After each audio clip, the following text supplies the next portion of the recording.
Isulat mo lamang ito sa iyong palad upang mabilis kang makatanggap ng mga biyaya o swerte sa iyong buhay. Hello mga guys, kumusta kayo? Panibagong araw, panibagong video na naman tayo, and sa araw na ito ay isa na namang video ang aking ituturo sa inyo na simpleng gabay o simpleng pamamaraan na makakatulong sa atin.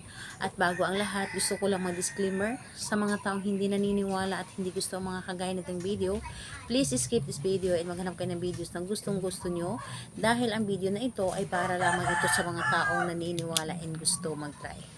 Sa lahat po ng mga nagko-comment dito sa aking video dito sa loob ng aking channel, mag-iingat sa lahat ng mga nagre-reply sa inyo na dinadala kayo sa akin ng WhatsApp na Imo app upang makaiwas po tayo sa scam. Ngayon po ituturo ko sa inyo paano tayo laging swertihin, paano tayo susundan palagi ng swerte, paano tayo laging papasukan ng mga biyaya.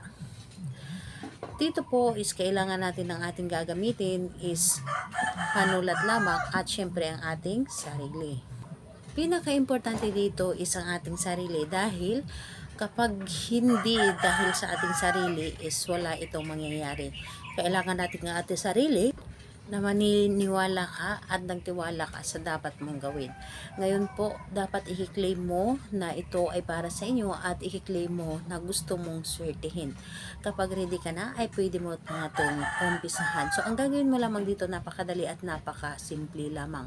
Sa iyong palad po, dito, sa kanan or sa kaliwa. Kung nakikita po ninyo ito, isulat nyo lamang ito, parang F lamang. Parang F, at pa-cross at bilugan nyo lamang ito.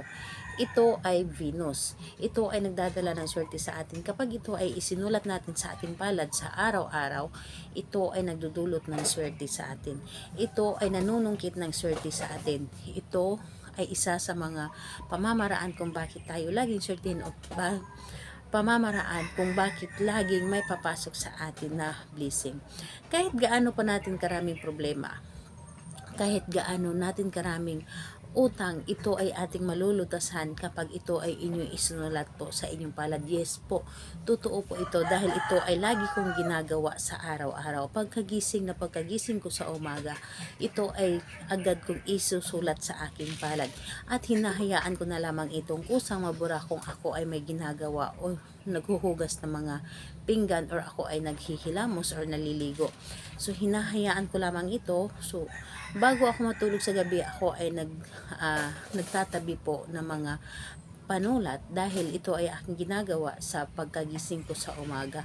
At hindi ko lamang ito basta-basta na isinusulat lamang, kundi kiniklaim ko ito sa aking sarili na may biyaya na darating sa akin, at hindi lamang ito basta-basta isinusulat. At syempre, i-claim na rin ninyo sa inyong sarili na ito ay malulutas ang inyong mga problema at may darating sa inyo na biyaya, at asahan po ninyo maraming blessings na darating sa inyo at merong papasok sa inyo na hindi ninyo inaasahan. Yes po, napakaganda at napaka-epektibo nito. Kailangan gawin ninyo ito na buo ang inyong loob. Kailangan na gawin ninyo ito na clear po ang inyong isipan at wala kayong mga iniisip na mga problema. Kumbaga, good mood po kayo pagkagising ninyo sa umaga. Gawin nyo. Pero kung naramdaman ninyo na parang hindi kayo good mood sa pagkagising ninyo sa umaga, wag ninyo itong gawin dahil hindi ito gagana. Pero kapag good mood kayo, gawin ninyo ito at manalangin din po kayo. So may darating sa inyo na hindi ninyo inaasahan. Yes po. So ayun po, gawin natin ito ng mag-start po kayo ng Friday or di kaya Tuesday. So pwede na rin yan ituloy-tuloy kada umaga. Kahit anong araw po at oras, basta pagkagising ninyo sa umaga, ito ay inyong gagawin, or di kaya pagka tulog ninyo sa gabi, yun po ang inyong gagawin. Pero sa akin kasi is umaga, kasi gusto ko nasalubungin ko ang swerte. So ayun po, sa nasabi ko na, umpisahan ninyo ito sa paggawa ng Tuesday or di kaya Friday, and then tuloy-tuloy na araw-araw po. So salamat po sa inyo. Bye bye everyone. God bless us all.